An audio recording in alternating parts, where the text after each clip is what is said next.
isinya pasien-pasien yang terpapar atau yang terinfeksi virus COVID-19.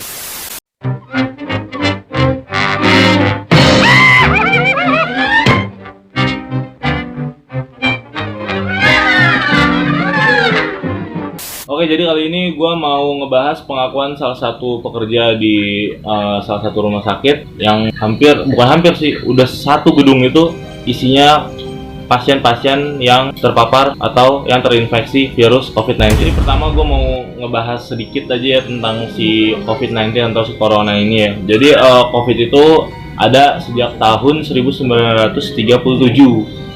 Itu dari awal dia muncul namanya emang udah corona gitu. Untuk corona sendiri ada berbagai kategori ya. Contohnya biar gampang ditelah sama penonton-penonton nih. Yang pertama bagian alpha atau yang A. Jadi virus yang dikategorikan di A ini hanya bisa tertular di bagian anjing, kucing kayak gitu.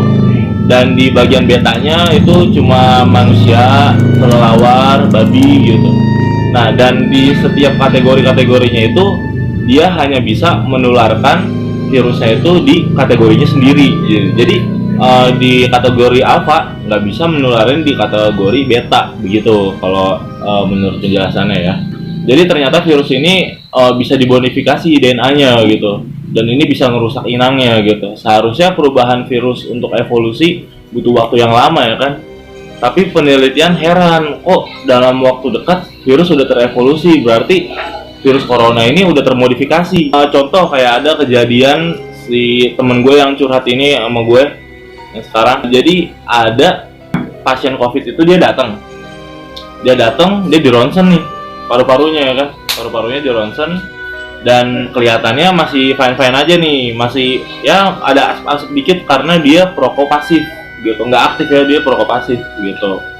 Nah ini sih masih normal lah yang pertama ya.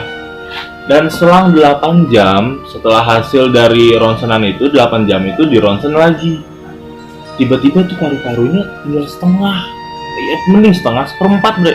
Lihat gak, tadi kan dia full, paru-parunya masih full ya kan, selang 8 jam itu langsung tinggal segini bre, seperempat, tiba-tiba habis. Dan ya udah, apalagi kalau bukan die ya kan sengeri itu virus si COVID-19 ini, gila.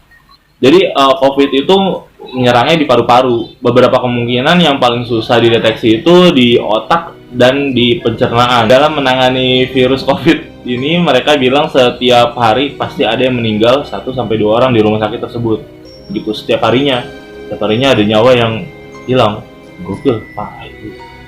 Oke, jadi kita masuk ke sesi curhatnya lagi yang lebih jelas. Pertama, awal kejadian ini dari si temen gue ini yang curhat gue yang pekerja di rumah sakit itu, dia bilang awal kejadian ini sebenarnya udah ada sejak di bulan Maret gitu. Awal kejadiannya adanya di Maret, tapi di Januari pakar-pakar udah menduga kalau di negara ini udah kemasukan COVID-19 gitu. Tapi baru-baru digubris atau baru-baru mulai pada prepare itu di bulan Maret ya kan. Gila lu. Kenapa nggak dari awal gitu kan? Malah nyepelein sih, itu sih yang gue kurang demen.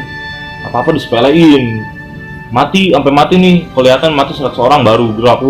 Jadi dari berbagai info, berbagai RS juga di daerah ditunjuk sebagai rumah sakit yang harus menangani COVID secara sepihak. Tapi beberapa kekurangan itu nggak dapat, kayak contoh kekurangannya APD. Terus ada beberapa instalasi juga nggak dapat. Jadi bayangin gimana nih, misalkan lu mau perang, tapi lu nggak megang senjata, terus sedangkan yang lu lawan pun juga nggak kelihatan. Gimana lu? Bingung nggak? Gue mau kasihan banget sih, tapi gue sumpah gue respect banget sama pekerja-pekerja di rumah sakit. Setelah lu, pokoknya lu juara deh, lu garda paling terdepan sekarang. Oke, jadi lanjut lagi. Jadi dari pengakuan ini tadinya pakaiannya level 3 kan, karena kekurangan anggaran nih, jadi ditiadakan nih di APD level 3 ini tuh. Jadi saat menemui pasien cuma dapat yang level 2 gitu. Beberapa dokter tapi maksa harus pakai level 3, tapi tenaga medis yang di bawahnya si dokter itu dapetnya sih yang APD level 2. Jadi agak gimana ya, gue takutnya berantem aja gitu di rumah sakit. Jadi gue jelasin satu ya, APD-nya level 2 itu ada apa aja sih? Ada sarung tangan, pelindung badan, bugle, dan penutup kepala gitu ya. Cuma itu doang kalau level 2. Kalau yang untuk level 3 itu ada face shield ya. Face shield itu udah nutup tuh sampai ke muka-muka gitu, sampai ke mata juga ketutup semuanya. Terus ada head cap-nya juga buat rambutnya itu. Terus maskernya pun juga masker N95. Terus untuk pakaiannya itu gown all cover and apron gitu. Jadi dia full satu badan gitu, satu set begitu. Nggak celana, baju nggak bisa gitu nggak. Terus paling sama terakhir sarung tangan sama boots. Jadi banyak juga kejadian untuk menangani COVID ini yang dokter-dokter atau pekerja-pekerja di rumah sakit yang udah pakai APD level 3 aja masih tertular. Jadi gimana untuk para pekerja-pekerja rumah sakit yang cuma pakai APD level 2? Bayang nggak lu?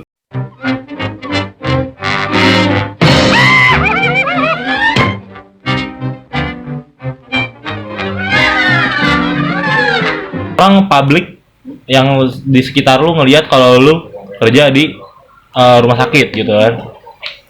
Itu ngefeknya parah banget kalau untuk sekarang ini ya. Nggak Parah, di keluarga, nggak di tetangga-tetangga lu. Untung teman-teman keluarga gue beberapa ada yang orang kesehatan, jadinya mereka ngerti. Nah, Ya makanya gue sampai, lu mau sampai kapanpun, lu dari manapun masuk rumah lu harus mandi. Mau jam berapapun lu harus mandi. Nah, tapi kan banyak orang awam yang nggak ngerti, kayak tetangga sekitar gua. iya, itu dia. Yang mereka ngeliat, lu kerja di rumah sakit, lu jangan nongkrong, lu jangan. Ya emang harus di rumah, emang benar. Anjuran pemerintah tuh benar. Lu harus di rumah. Yang ditakutin carrier. Cuman kalau sampai lu mendiskriminasi itu menurut gua salah sih. Ngejudge. Oh iya, apa Lu ngejudge? begini, lu begini. Gitu. RT RW gua begitu. Wakil Pak RT RW. RT RW lu gitu di rumah lu. Gitu ya. Terus Lu jangan gimana tuh? deket-deket sini, lu jangan deket-deket sini nih, ODP